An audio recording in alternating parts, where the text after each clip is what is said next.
এক সাহাবী আল্লাহ রাসূল সাল্লাল্লাহু আলাইহি ওয়া আলিহি ওয়াসাল্লামের কাছে এসে তিনি বললেন, ইয়া রাসূলুল্লাহ হালাকতু ইয়া রাসূলুল্লাহ, হে রাসূল আমি তো শেষ। রাসূল সাল্লাল্লাহু আলাইহি ওয়াসাল্লাম বললেন, ওমা আহলাকা, কি হয়েছে তোমার? তো সে বলে, ওয়াকাআতু আলা ইমরাআতি ফি রমাদান, আমি তো রমজান মাসে দিনের বেলায় আমার স্ত্রীর সাথে মেলামেশা করে ফেলছি, একেবারে ফাইনাল মেলামেশা, আমার সিমেন আউট হয়ে গেছে বডি থেকে। এজন্য সে অস্থির হয়ে রাসূল সাল্লাল্লাহু আলাইহি ওয়াসাল্লামের কাছে আসলেন, ইয়া রাসূল আমি তো শেষ, আমারে বাঁচান। কি হয়েছে? বলে, দিনের বেলায় রমজানে স্ত্রীর সাথে মেলামেশা, ইন্টিমেসি নিষেধ, আমি তো ইন্টিমেসিতে চলে গেছি, আমার কি হবে, আমারে বাঁচান। তো আপনারা জানেন যে ইচ্ছাকৃত যদি কেউ রোজা ভাঙে, ইচ্ছা করে যদি কেউ রোজা ভাঙে, তার বিধান হচ্ছে তার কাজাও করতে হবে, কাফফারাও দিতে হবে। কাজা মানে একটা রোজার জন্য আরেকটা রোজা, আর কাফফারা হচ্ছে হয় তাকে একটা দাস আজাদ করতে হবে, অথবা তাকে 60টা রোজা রাখতে হবে টানা, অথবা 60 জন মিসকিনকে খাওয়াতে হবে। তো সে যখন এসে বললো, ইয়া রাসূলুল্লাহ আমাকে বাঁচান, কি করবো আমি? রাসূল সাল্লাল্লাহু আলাইহি ওয়াসাল্লাম বলেন, আচ্ছা ঠিক আছে, তুমি এই কাজ করে ফেলছো, তোমার তো পেনাল্টি হয়েছে। তো পেনাল্টি কি? তো বলে যে, রাসূল সাল্লাল্লাহু আলাইহি ওয়াসাল্লাম বলেন যে তুমি একটা দাস আজাদ করে দাও। বলে, ইয়া রাসূলুল্লাহ এই সক্ষমতা আমার নাই, আমি দাস আজাদ করবো কোত্থেকে?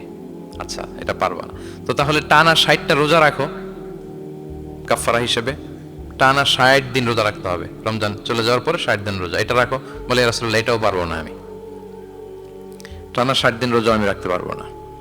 আচ্ছা এটাও যদি না পারো, তাহলে তুমি 60 জন মিসকিনকে খাবার খাইয়ে দাও।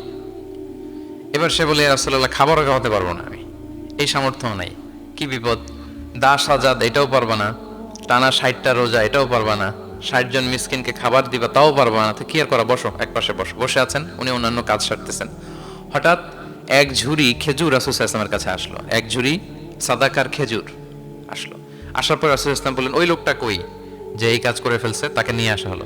রাসূল সাল্লাল্লাহু আলাইহি ওয়াসাল্লাম বললেন, যাও, দাসও আজাদ করতে পারবা না, 60টা রোজাও রাখতে পারবা না, 60 জন মিসকিনকে খাবারও দিতে পারবা না, তাহলে এক ঝুড়ি খেজুর আমার দরবারে আসছে, চ্যারিটির সাদাকার খেজুর, যাও এগুলো গরিবদের মাঝে বিতরণ করে দাও, তাসাদ্দাক বিহা ফিল মাদিনা, মদিনায় বিতরণ করে দাও।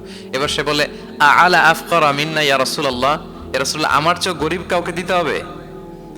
রাসূল সাল্লাল্লাহু আলাইহি ওয়াসাল্লাম বললেন, হ্যাঁ গরিব কাউকে দিবা। বলতেছে, এই পুরো মদিনাতে আমার চেয়ে গরিব আর কেউ নাই। কি বিপদ! তোমার চেয়ে গরিব আর কেউ নাই? বলতেছে, আমি সবচাইতে মদিনায় গরিব। বলতেছে, তাহলে কি আর করবো, যাও তুমিই খাও, নিয়ে যাও বাসায়, তুমি আর তোমার ফ্যামিলির সবাই মিলে এটা খাও। চিন্তা করেন, আসছিল পেনাল্টি দিতে, নিয়ে গেল এক ঝুড়ি খেজুর। দেখেন what is the flexibility of Islam. Islam কতটা ফ্লেক্সিবল, মানুষের সুবিধা অসুবিধাকে ইসলাম কতটা গুরুত্ব দেয়।